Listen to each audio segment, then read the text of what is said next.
വെറുപ്പ് ന്യൂ നോർമലാവുന്നു. ഇത്തരത്തിലുള്ള ആൾക്കൂട്ട കൊലപാതകങ്ങൾ സാധാരണ സംഭവങ്ങളായിട്ട് മാറുന്നു. അവ മാധ്യമങ്ങൾ ഉപേക്ഷിക്കുന്നു.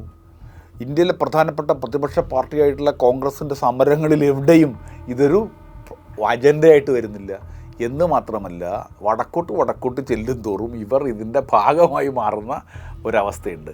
ഈ കോൺഗ്രസ് എന്ന് പറയുന്ന പാർട്ടി സ്വാതന്ത്ര്യ സമര കാലത്ത് തന്നെ ഉണ്ടായിരുന്നൊരു ജീർണതയുണ്ട്. ആ ജീർണത ഏതെങ്കിലും തരത്തിൽ പരിഹരിച്ച് മുന്നോട്ട് പോവുകയല്ല, കൂടുതൽ ജീർണമാകുന്ന സ്ഥിതിവിശേഷമാണ് ഈ ജാതി ബന്ധങ്ങളിൽ, ഭൂവുടമ ബന്ധങ്ങളിൽ.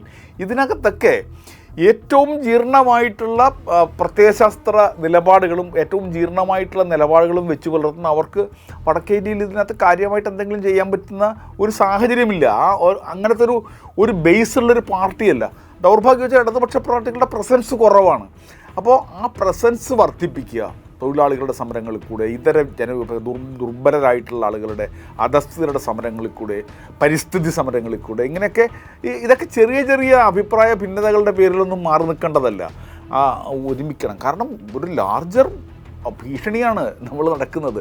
ആൾക്കൂട്ടം കൊന്നുകളഞ്ഞ ഒരു ഹോളിയുടെ പേരിൽ ഒരു മതവിശ്വാസത്തിൽപ്പെട്ട മനുഷ്യർക്ക് അവരുടെ വിശ്വാസങ്ങൾ തെരുവിൽ കാണിക്കാൻ കഴിയില്ല എന്ന് പറയുക, അവരുടെ ആരാധനാലയങ്ങൾക്ക് പ്രവർത്തിക്കാൻ കഴിയാതിരിക്കുക, ഇതൊക്കെ ഈ രാജ്യത്ത് നടന്നുകൊണ്ടിരിക്കുകയാണ്. പക്ഷേ അതൊക്കെ സാധാരണഗതിയിൽ പറയും. ഇതിനൊക്കെ എതിരായിട്ടുള്ള എന്ത് സമരമാണെന്ന് കോൺഗ്രസ് നടത്തുന്നത്? കോൺഗ്രസിൻ്റെ പ്രമുഖ നേതാക്കന്മാരെല്ലാം ഈ കേരളത്തിൽ വന്ന് കേരളത്തിലെന്തോ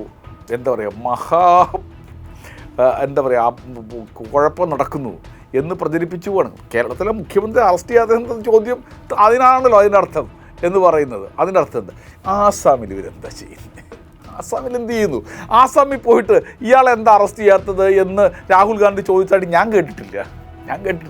ആദ്യം തിരുവനന്തപുരത്ത് ഫ്ലൈറ്റ് പിടിച്ചു വന്നിട്ട് എന്ത് ചോദിക്കുകയാണ്, പിണറായി വിജയൻ എന്താ അറസ്റ്റ് ചെയ്യാത്തതെന്ന്.